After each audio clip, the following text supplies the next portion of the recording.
Hello everybody and welcome back to artofdino.com and saveearth.us, and I was again rummaging through the CIA reading room and I came across this little packet on North Korea and South Korea from the 50s or 60s or something, and then I came across this picture and I was like, wow, that is the Korean General Post Office building. Wow. And that's in 1935. So then it got me thinking, because I've seen other post offices before that are pretty immaculate. And I was like, look at that. That's Korea. There's so much about North Korea and Koreas we don't know. So then I started diving into post offices, general post offices, and look at these things. These are the secondary state capitals of the world. Without the dome, they are a different building that exists all over the world, everywhere, from Massachusetts again to all over the world, Australia, New Zealand, and then it went from all those to these. These are modern post offices. This is all you need now. Back in the day, apparently you needed a lot more. So when researching this, I kind of realized, I kind of am thinking this is a conglomeration of a bunch of lies that are kind of turned into the post office now, so that when we think of the post office back in the day, we think the same thing, but I don't think it was anything different. So Wikipedia says the General Post Office was the state postal system and telecommunications carrier of the United Kingdom until 1969. Established in England in the 17th century, the General Post Office was a state monopoly covering the dispatch of items from a specific sender to a specific receiver, which was to be of great new importance when new forms of communication were invented. It was overseen by a government minister, the Postmaster General. Over time, its remit was extended to Scotland and Ireland and across parts of the British Empire. The GPO was abolished by the Post Office Act in 1969, which transferred its assets to the Post Office, so changing it from a Department of State to a statutory cooperation. Responsibility for telecommunications was given to Post Office Telecommunications, the successor of the GPO Telegraph and Telephones Department. So, you can dive a little further into it, but I want you to take a look at different things regarding the scenes of these different post offices. Starting with just factoring in how massive London is around the early 1900s. Huge, very amazingly populated, tons of incredible buildings, old world, all over the place. So many mysteries, so many different things that kind of don't seem to connect. There's some kind of weird dissonance here involving all this information, so I'm going to try to make some sense of it. So remember, keep in mind those buildings that were there in the past. I'll show you some from America. There's 25 plus amazing ones from America, but then look at this, the sorting room of the General Letter Office. So keep in mind, figure out how these had to do it. So they didn't have computers, obviously, but they did have sorting rooms, and this is the operating room in the Central Telegraph Office. So they did have telegraphs as well. So that could explain some of the need for a huge building. But then also look at this. Christmas packages, Chicago 1900s. Does that look like a post office? Does that look like they need one of those fancy places for it? Does it even look like a functioning thing? The Boston post office, look at this. These are a disaster, and you look inside at these pictures from inside and they seem like they're totally different unless they're drawn, like those first ones were drawn. So there's a difference there, and this looks more like a sorting room that kind of makes a little more sense. Maybe the other ones had something to do with something else, but I am beginning to think that General Post Office in general, that name, has more to do with military than it does with just civilian mail getting passed around. I think these were a way for them to get the British Empire all over the world. And I think they picked buildings to repurpose. Maybe they built them, but I think they repurposed them all over the world, and they use this. They use this as a general post office, generals like in war, to post and maybe pick and store soldiers in these places, generals and spies that could maybe divulge information. Because these, again, look more like, embassies than they do a post office. And always keep in mind what we need for a post office nowadays. Nothing's changed. We still have, you get Amazon warehouses, I guess, if you were kind of doing that before, but as far as the post office with letters and also packages, they are pretty small, and these are massive. Calcutta, everywhere around the world, and that looks like it could have been a state house. So the state houses and General Post Office might be intertwined a little bit. Also massive clock towers like at the end of San Francisco, and this one right here, Shanghai, huge, same architecture all over the realm. And this one, I'm not exactly sure where that one is. You could probably see it on the bottom, but they're everywhere. The arches, towers, massive towers. What is the point of having a tower there? Are you going to bring packages all the way up to the top just so you can bring them back down and ship them out? There's much more to it. I could see that as a lookout, maybe. I think these had more to do with war, resets, and colonization than anything else. I'm not positive on that, but again, the general post, the old general post, I have a feeling this is where the generals were. Maybe this was a big-time war building, military buildings to stake their claim and keep their protection, all of the things, ways to spy on things, ways to gather information. That would make sense to me. If you were gathering information on a whole country, you'd need a lot of people. In some of these, some of the screen captures earlier, it was talking about how many people are involved in some of these.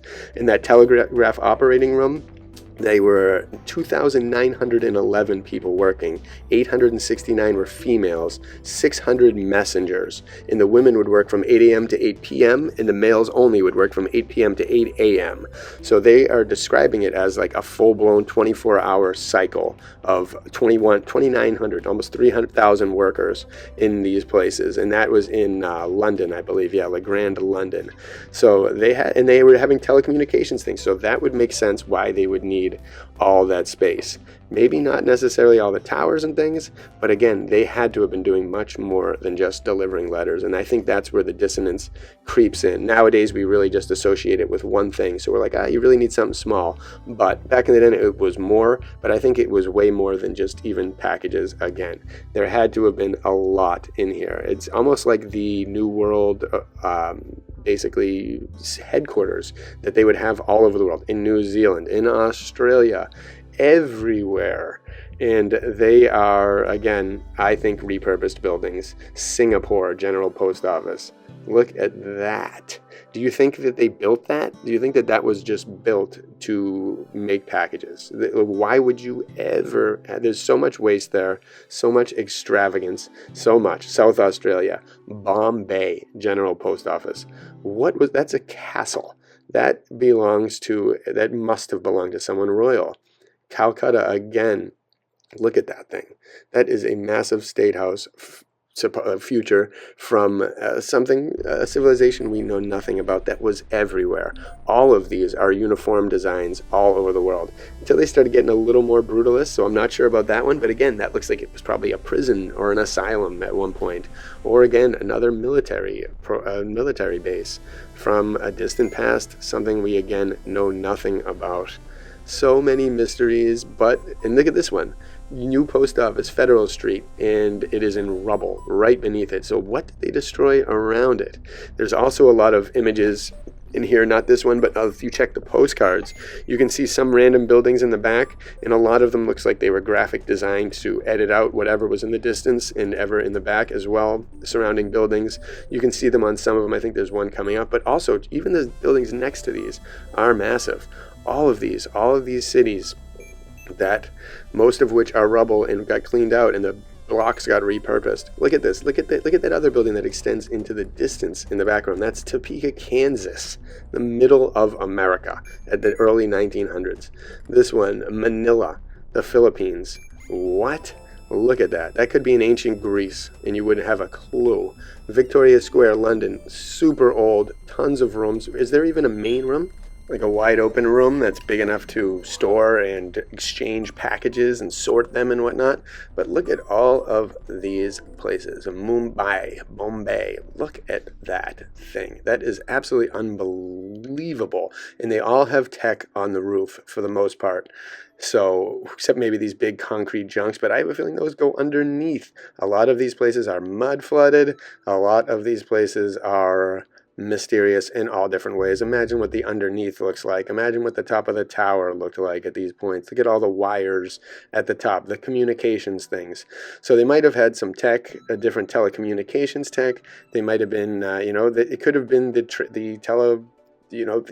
telecommunications network of the whole world, and therefore they'd have a similar architect that could travel around, one that would be known. Because if this world, again, you have to imagine that in the past, especially if there's land beyond the poles, that these, the way we're unified in continents and then we break it up into countries, I have a feeling because of this uniform architecture, from the pyramids to these amazing buildings in the cities that all somewhat look the same before they were destroyed, I have a feeling that this whole realm that we know of was owned by a or owned or run and operated by a universal group of people, a universal civilization that had it all.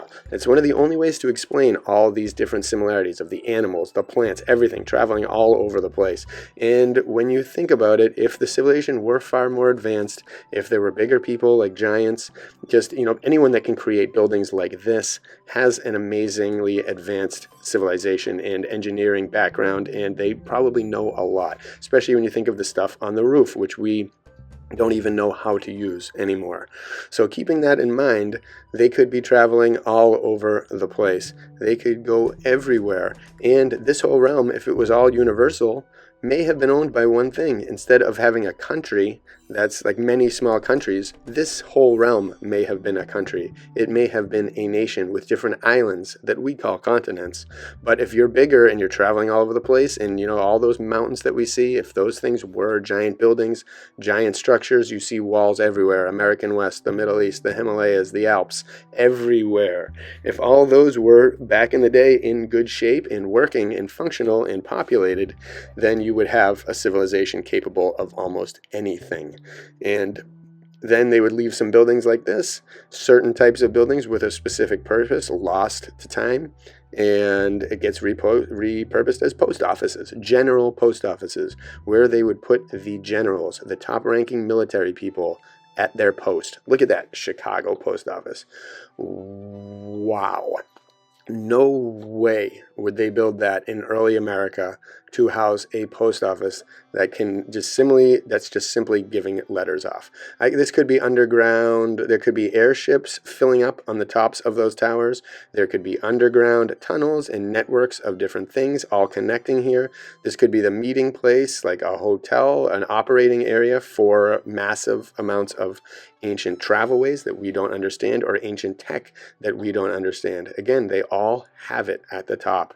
There is no need for it if it's just decoration. They would never have done it. Look at that one. They're all different. They're all elaborate. So that means there must have been thousands of different technologies and examples of these tops that worked and gathered the ether and powered these places electrically or however, with the wires through the walls, metal through the walls, everything. And that one to me looks like they whitewashed all of the background so you couldn't see all the massive buildings behind it. Same with this one, boom, whitewashed, scratched out. It looks like it's by itself in some random landscape, but it's not. Surrounded. Again, boom, there were probably buildings all over the place behind that. They wanted to focus on it, so they kept it there, and they, again, graphic designed the background out, so you wouldn't even think twice about it. And there could have been airships in the background. There could have been anything that they were trying to hide. Look at this. That looks like it's from several different generations of construction. One, the tower, looks super old, and the rest looks like it's been modified a little bit. Again, mud flood everywhere. Look at these buildings. Look at the towers in the backgrounds. Look at the tech everywhere. So much we have not been told. Look at that telephone wire, the street lights, the massive tower with columns towards the top. Everything. Look at that. Boom. Mud flooded to oblivion. The bottom ground looks like it's just been paid. It's just been put there, just been settled like a fresh lawn on a new house. So much. These buildings were massive. So much destruction had occurred at one point. These constructions, I am willing to believe, are many hundreds of years old. Many, many hundreds. And they go down, and they're from people that we do not know about. And it's a shame that we don't, because you'd think the archaeologists or the architects, would have put their stamp on this somewhere. And maybe they did, and that's why the underground is buried. Like if they do cornerstones and they put marks on cornerstones as a way to identify who did it in the actual year, they usually do that at the bottom. And so if they did that at the bottom here and then it got mud flooded, you'd never know, and they'd never be able to find it because it'd be buried under so much earth that is in a city and alive. And so people would not even think to dig. Everywhere down south, even before it seemed like there were places to go. In Central America, central of United States, just all these buildings. So much we weren't told. It is ridiculous. And now look at them. Same purpose, more people. Think about that. Billions more people than in the early 1900s. Supposedly, the population thing is a whole nother video. But now this is what our post office does.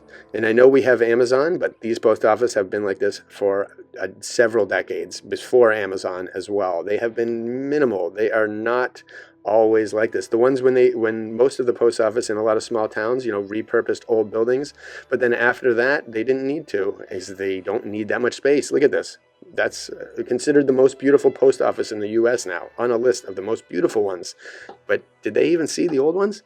Look at this. This is the start of them. This makes sense for how you would build a post office during those olden times. When you could build one like this, how could you possibly build one like the other ones? It just doesn't make sense.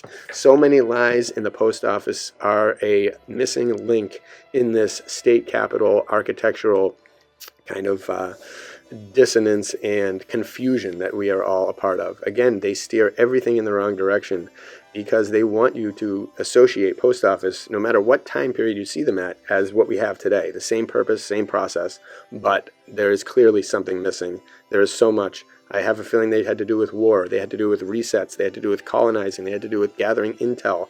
So many different things from a universal government after they were taken over from their original purposes for palaces or whatever, hotels, anything, something different, anything different than what they tell us, because we know that they cannot stop lying. They are all pathological liars who are writing our history.